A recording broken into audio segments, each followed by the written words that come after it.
खबरदार होशियार न विंदे केॾा विंदे पुट छो विंदे ए छॾ बाबा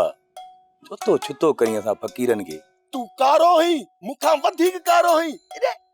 रंग गोरे करण जी क्रीम छो तो मोतबर चरियनि मूं अची अड़िया चरियनि खे केरु धक थो हणे न कोई ॻोठारा था चवनि त चरियनि सां था विढ़नि वाइड़े में फासी वियो विढ़ण जो मकसद नाहे सुल्तान अदा गोहर पिस्टल में भी गोलियूं विझूं तो बाबे पुछस गोहर केॾा छाजे ला तो गोलियूं विझी गोहर चयो त बाबा सुल्तान खे उफट मारींदो छो जो सुल्तान कारो आ चमचन जी दुआ सां अरे ॻाल्हि त ॿुध तो वारे भाउ हिन गोहूअ खां आउं अछो आहियां पहिरियों वञी इने खे मार पोइ पाण वारे पीउ खे तगे खे वञी मार छॾियो जान उहा ॿी ॻाल्हि आहे छो त अदा गोहर ॻोठ जो ॾाढो मुड़ुसु आहे ॻाल्हि ॿुध सुल्तान तूं रंग गोरे करण वारी क्रीम हण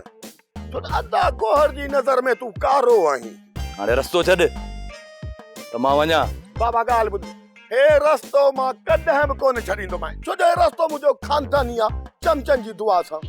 मां तोखे ईअं कहिड़ी वारो पादर हणंदे देरि कोन कंदो जांइ वाछड़ा पोइ तूं मूंसां हिकिड़ो वाइदो कर रंग गोरे करण वारी क्रीम हणंदे चमचन जी दुआ सां तूं कोन मुर हां अचे बाबा मूंखे त घर में ॻाल्हि कंदे बि शर्म महसूस थो थिए वॾेरी खे ईअं कंदे कुझु बि कोन थियो वरी छा कयो वॾेरी बानू पुट अदी सदोरी ते जेको इल्ज़ाम हणण लाइ हुन ड्रामो कयो न उनजी हक़ीक़त सभिनि खे मालूम थी वई आहे हा पुट कूड़ खे देख ने केॾी ख्वार थियणो आहे इन वॾेरीअ कहिड़ो मकुर कयो सभ खां पहिरियों वॾेरी बानू मुरादी जे हथां सुल्तान जा कपिड़ा चुराया ऐं वरी उहे कपिड़ा पाण पातई बुट ॿधी अदी सदोरी जे कमरे में दाख़िल थी ऐं उनजी वीडियो वरी मुरादी भरी ॿुधी नथियूं मरनि मां त हैरान आहियां हिकु भाग किरदार औरत खे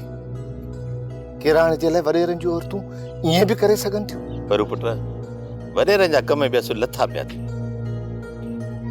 पर वॾेरनि खे मूं ते केरु सच चवण वारो कोन्हे इहा ॻाल्हि तुंहिंजी सही आहे बाबा मूं बि शींहं खे केरु चवे त तुंहिंजे वात में धप आहे पर पुट वॾेरी बानू असांजी धीउ जो घर बर्बाद कयो आहे अलाह कंदो त इहा पाण बि आबाद कोन रहंदी सॼी उमिरि ॾिसां बे औलाद रहंदी इन जी छॾियल मिल्कियत कांव ऐं कुत्ता खाईंदा बाबा इन्हनि खे मिल्कियत किथे आहे ठिकर जा सुञा थी सॼी मिल्कियत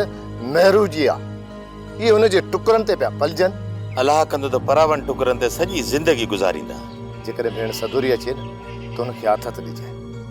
त साइण मेहरू ऐं ॿियनि खे सभु हक़ीक़त जी ख़बर पइजी वई आहे ऐं इहो चइजांसि त सदोरी तूं बेकसूर आहीं हा पुट सदोरी पाड़े में वई आहे मोटी अचे त मां हुनखे ॿुधायां थो ठीकु आहे बाबा मां हाणे उतां ते हलां थो